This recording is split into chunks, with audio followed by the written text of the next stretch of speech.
Welcome to the Deep Dive. We're your shortcut to getting truly well-informed on the big issues.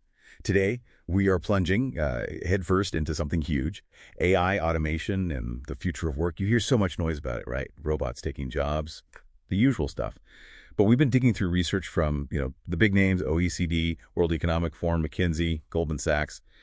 And the real story, it's actually more complex and pretty surprising, frankly. Yeah. Our mission today is simple. Cut through that noise for you, give you the crucial insights. And it's true, the fear about jobs just disappearing, it's out there, it's loud.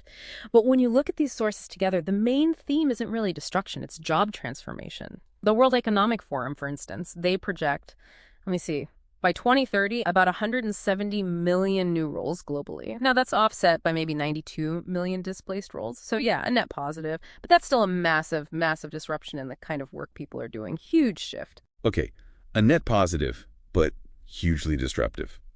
Let's unpack that disruption a bit. What does it actually feel like for someone in their job?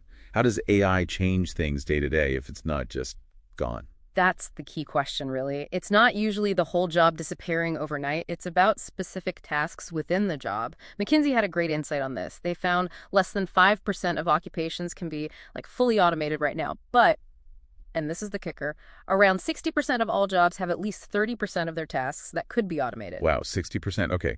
So my job probably stays, but a chunk of what I do might change or be done by AI. Exactly. Significant parts of your daily routine could look very different, which leads right into the skills question. Right. If the tasks change, the skills must change too. So what should we be focusing on? What's valuable now? Precisely. It forces this really critical skill shift. We're seeing demand drop for, basic manual stuff, basic cognitive tasks. What's surging?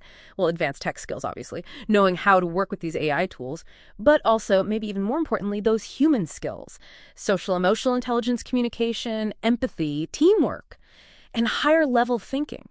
Critical analysis, creativity, complex problem solving. There's this compelling data point from PwC. Yeah. People with specialized AI skills, they're already earning a 56% wage premium. 56%. Okay, that's significant. So AI boosts productivity, creates some new roles, demands new skills. Sounds mostly good. But here's where I found it gets really interesting, almost paradoxical. AI promises this huge productivity boom, right? McKinsey thinks it could add, almost a percentage point to global GDP growth annually? Yeah. But does that automatically mean higher paychecks for most people? Not necessarily. And that's the core of this productivity pay paradox. It's a bit counterintuitive. There was this surprising Danish study. Workers using AI chatbots saved, on average, 25 minutes a day. Real-time savings. But their earnings. The study found precisely estimated zeros. No increase. Zero increase. So the company gets more productive, but the worker doesn't see it in their pay. Often, yes. Or at least not directly or immediately. It suggests the economic pie might grow bigger, but how the slices are divided could become even more uneven, which raises, big questions about inequality. So it's not just which jobs change, but who actually benefits from all this efficiency. This sounds like it could really widen some gaps. It definitely could. It's complex because, on one hand, AI might actually reduce some wage inequality by automating certain high-paying cognitive tasks.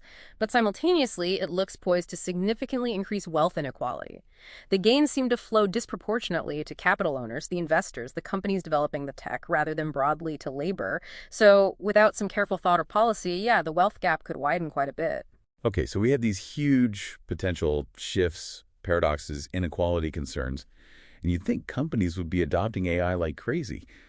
But the data suggests something else, doesn't it? This adoption potential paradox. That's right. It's another layer of nuance. Despite all the hype, the actual adoption is often slower and more uneven than you might expect. Take that OECD survey in Israel, only 28% of businesses were actually using AI. And often it was for fairly routine tasks, not the complex cognitive stuff we talk about automating. So it suggests the transition might be more gradual, maybe giving people and businesses a bit more breathing room to adapt than the headlines imply. A bit more breathing room. Okay, so bringing it all together, what's the actionable advice? What does this mean for you listening now, trying to figure out your career path? Yeah, what do you do? The future, it seems, isn't about trying to outcompete AI head-on. That's probably a losing battle for many tasks. It's more about becoming, let's call it an AI shepherd. Learning how to work alongside these tools, leverage them, focus on cultivating those uniquely human skills AI struggles with. Your critical thinking, your creativity, your ability to collaborate, solve complex, messy problems, your emotional intelligence, those are your differentiators. That's what makes you valuable with AI, not replaceable by it. An AI shepherd. I like that. So maybe the real incredible potential here isn't about replacement at all. It's about what some are calling super agency. Humans, empowered by AI, working together to reach totally new levels of innovation and capability. The question for you then is, how will you lean into that collaborative future? How will you become an AI shepherd on your own path forward?